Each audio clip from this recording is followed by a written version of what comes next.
जगण्याशी व्हावी आता फुलटू दोस्ती, टेंशन को मारो गोले बदलू ग्रॅव्हिटी, तुमची नियमची हो दे युनिटी, तुमची नियमची हो दे युनिटी, गाजू दे PCT Infinity, PCT Infinity, PCT Infinity, PCT Infinity. श्रोतेहो नमस्कार. आपण ऐकत आहात पिंपरी चिंचवड एज्युकेशन ट्रस्टचा इन्फिनिटी कम्युनिटी रेडिओ 90.4 FM वर. ऐकणार आहोत मालिका उत्तरायण. ज्येष्ठांनी त्यांच्या उत्तरार्धामध्ये आयुष्याचा आनंद कसा घ्यायला हवा याबद्दल या मालिकेमध्ये आपण चर्चा करतो आहोतच. पण आजच्या भागामध्ये आपण जाणून घेणार आहोत मरावे परी देहरूपी उरावे या उक्तीनुसार आपल्या देहाचा आपण विनियोग कसा करू शकतो उत्तम पद्धतीने. आपण आज जाणून घेणार आहोत देहदान किंवा अवयवदान या संकल्पनांबद्दल. आजच्या भागामध्ये आपल्याला मार्गदर्शन करतायत मानसी बिडकर आणि त्यांच्याशी संवाद साधलेला आहे स्मिता कुलकर्णी यांनी. ऐकूया मालिका उत्तरायण.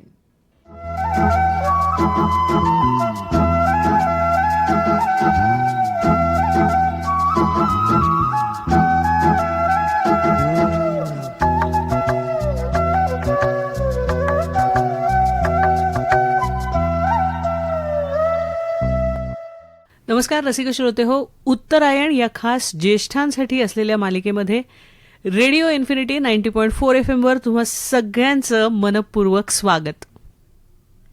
नमस्कार, मी स्मिता कुलकर्णी. आज आपण चर्चा करणार आहोत डॉक्टर मानसी बिडकर यांच्याशी एका महत्त्वाच्या विषयावर, देहदान अवयवदान. सोशल मीडियावर एक कविता वाचली होती जगण्यावरची. चित्र जगण्याचे फार छान होते, रंग नियती भरणार याचे भान होते. जीव असताना शून्य जास किंमत, जीव गेल्यावर मात्र ते महान होते. एक चिमणी खिडकीत रोज येते, गोष्ट ऐकाया मी लहान होते. आज जंगल येथे इमारतींचे, काल हिरवे घनदाट तेथे रान होते. रोज देतो तो स्वप्न एक नेत्री, सप्तरंगी त्याची कमान होते. नाक पायावर काल घासले जे, आज शेजारी त्यास पान होते.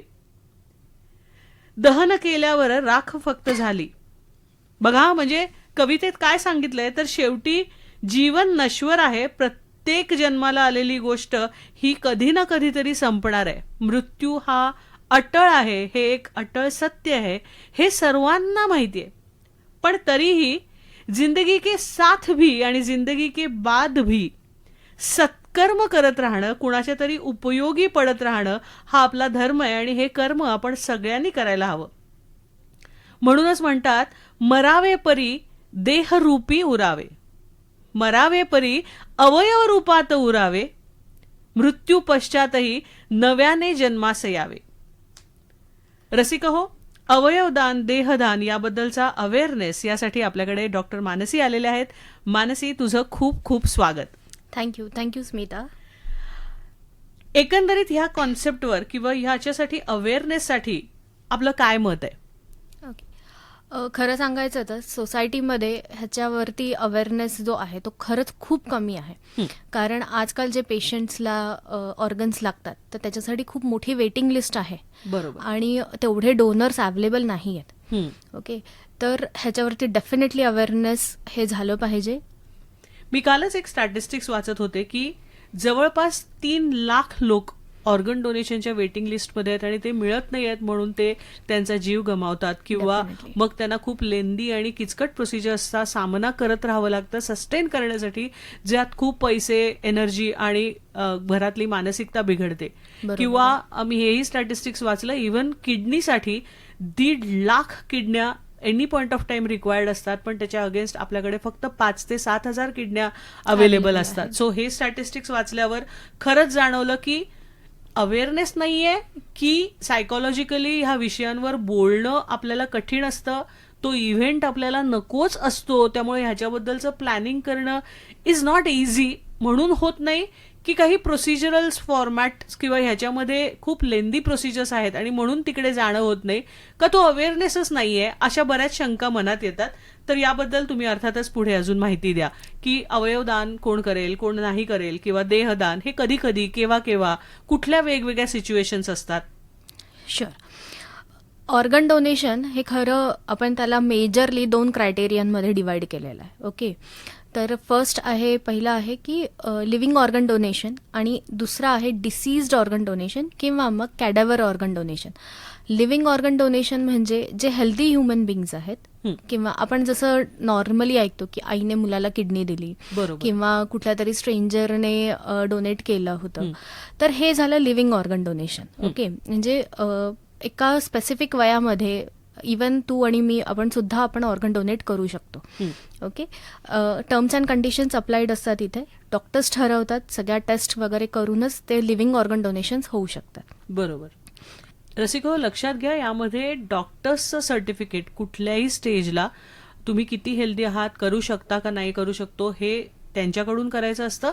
आणि यातल्या काही कायद्याच्या बाजू आहेत त्या आपण तशाही मागच्या भागात पाहिल्याच होत्या. डेफिनेटली. आणि दुसरं म्हणजे जे डिसीज्ड ऑर्गन डोनेशन किंवा मग कॅडॅव्हर म्हणजे मृत्यू पश्चात आपण ऑर्गन डोनेट करू शकतो. ज्यांनी हेल्दी लाईफस्टाईल जगली आहे तर ते डेफिनेटली ऑर्गन डोनेशन्ससाठी अप्लाय करू शकतात किंवा त्यांची इच्छा असेल तर सिव्हिल हॉस्पिटल्समध्ये किंवा PHC सेंटर्समध्ये ह्याचे फॉर्म अवेलेबल असतात. तिथे जाऊन चौकशी केल्यानंतर तुम्हाला ते तुमच्याकडनं ते भरवून घेतात आणि मग तुमच्या मृत्यूनंतर जवळजवळ म्हणजे एक हेल्दी ह्युमन बिंग जवळजवळ 7 ते 8 ऑर्गन्स डोनेट करू शकतो, इतपत कॅपॅसिटी असते आपली. बरोबर. म्हणजे जसं म्हटलं तसं मृत्यू पश्चात हे नव्यानं जन्मास यावे.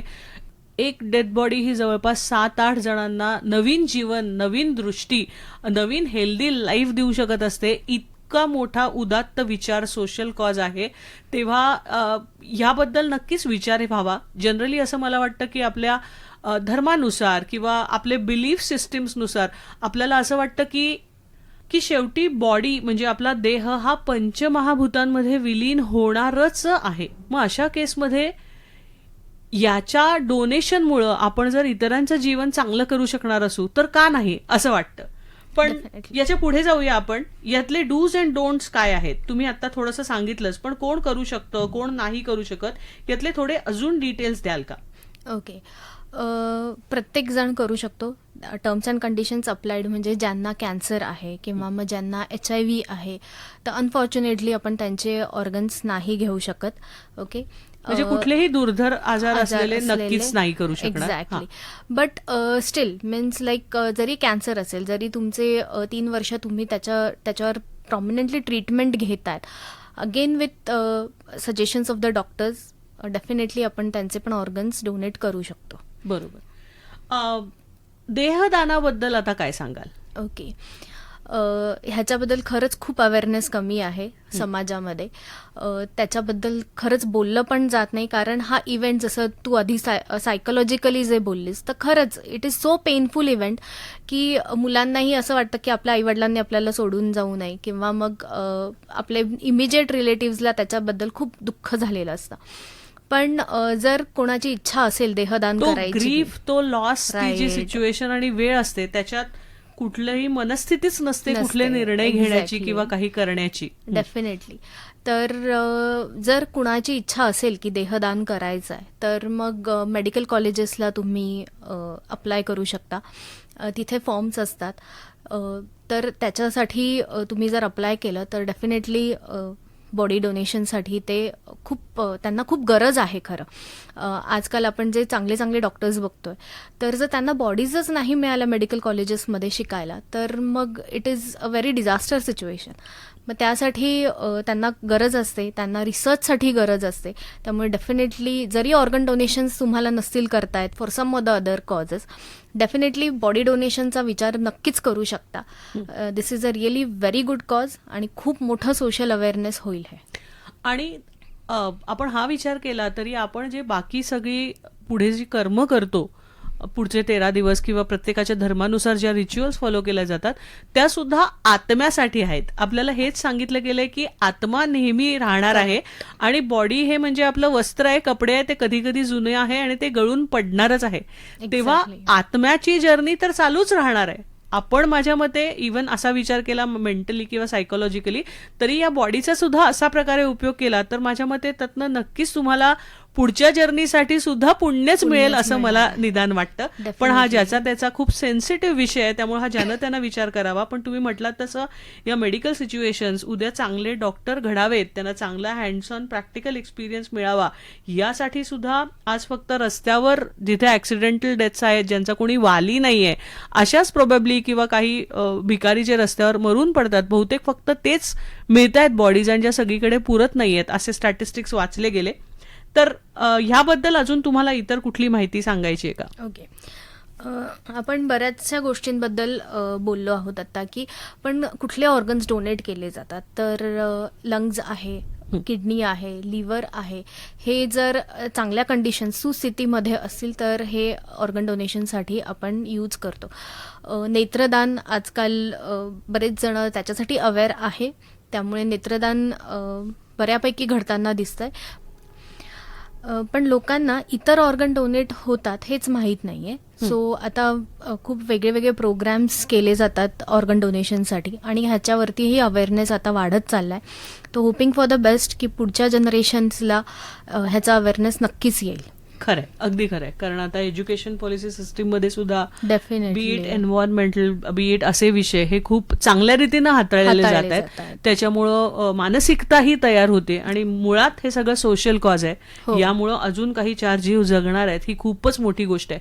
म्हणजे जेव्हा आपण इकिगाई हा विषय जेव्हा बोलतो लाईफचं पर्पज असलं पाहिजे जे आपण म्हणतो आणि रोजमर्रा जिंदगीमध्ये आपण पर्पज नसतं, आपण फक्त रोजची नोकरी धकाधकी आणि आपला संसार, तर this is larger than life purpose प्रत्येकाचं असलं पाहिजे.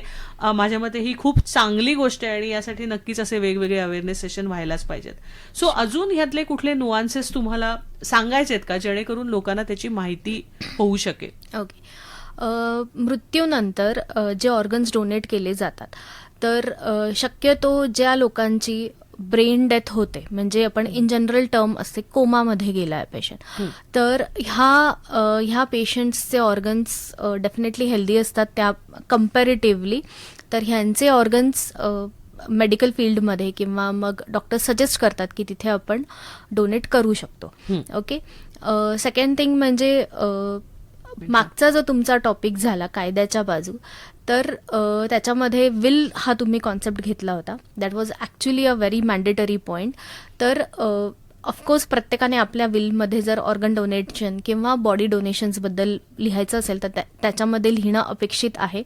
किंवा मग आफ्टर डेथ मुलांना आणि आपल्या इमिजिएट रिलेटिव्हजला त्याचे हक्क असतात की तुम्ही त्या बॉडीला डोनेट करायचंय का नाही करायचंय. पण टायमिंग मॅटर्स अ लॉट. याबद्दल बायोलॉजिकली तुम्ही थोडंसं 24 आवर्स हा इतका क्रुशियल पॉइंट असतो कुठलंही ऑर्गन डोनेट करायला किंवा बॉडी डोनेट करण्यासाठी. तर 24 आवर्स हे खूप महत्त्वाचे ठरतात आणि अशाच कंडिशन्समध्ये मी असं सजेस्ट करेन की आफ्टर डेथ कुणाच्या एकदम इमिजिएट रिलेटिव्हची डेथ असते आपल्या, तर घरात इतकं ग्रीफचं वातावरण असतं, इतकं दुःख असतं, त्याच्यामध्ये आपण सायकोलॉजिकली इतके फिट नसतो की आपण डिसिजन्स पटपट घ्यावे. तर अशा केसेसमध्ये आपले जे फॅमिली मेंबर्स आहेत किंवा मग आपले फ्रेंड्स आहेत तर त्यांना आपण जर ते थोडेफार राईट्स दिले की तुम्ही करा, आपले साईन्स घ्या, तर मग त्याच्यानुसार सुद्धा त्यांची हेल्प घेऊन सुद्धा आपण ह्या सोशल कॉजला नक्कीच हातभार लावू शकतो. खरं. डॉक्टर, खूप छान तुम्ही इथं आलात आणि या सेन्सिटिव्ह टॉपिकवर येऊन बोललात, याबद्दल तुमचे खूप खूप आभार. थँक्यू. रसिक हो, तुम्हाला हा भाग कसा वाटला जरूर सांगा. उत्तरायण बद्दलचे फीडबॅक जरूर द्या. पुन्हा एकदा खूप खूप धन्यवाद.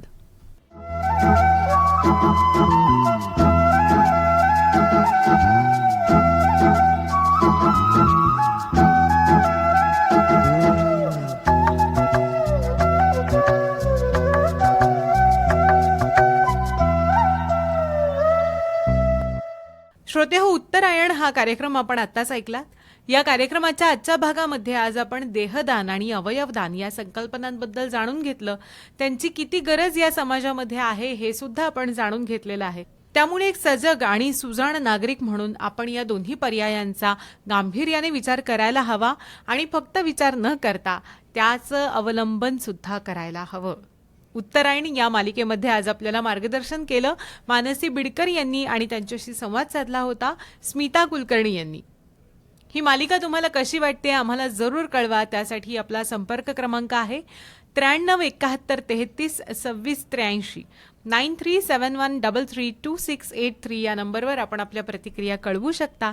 त्याचबरोबर जर तुम्ही ॲप्लिकेशनच्या माध्यमातून रेडिओ ऐकत असाल तर चॅटरूम या ऑप्शनमध्ये तुम्ही तुमच्या प्रतिक्रिया नोंदवू शकता. असेच कार्यक्रम ऐकण्यासाठी ऐकत रहा infinity community radio 90.4 FM reflecting you.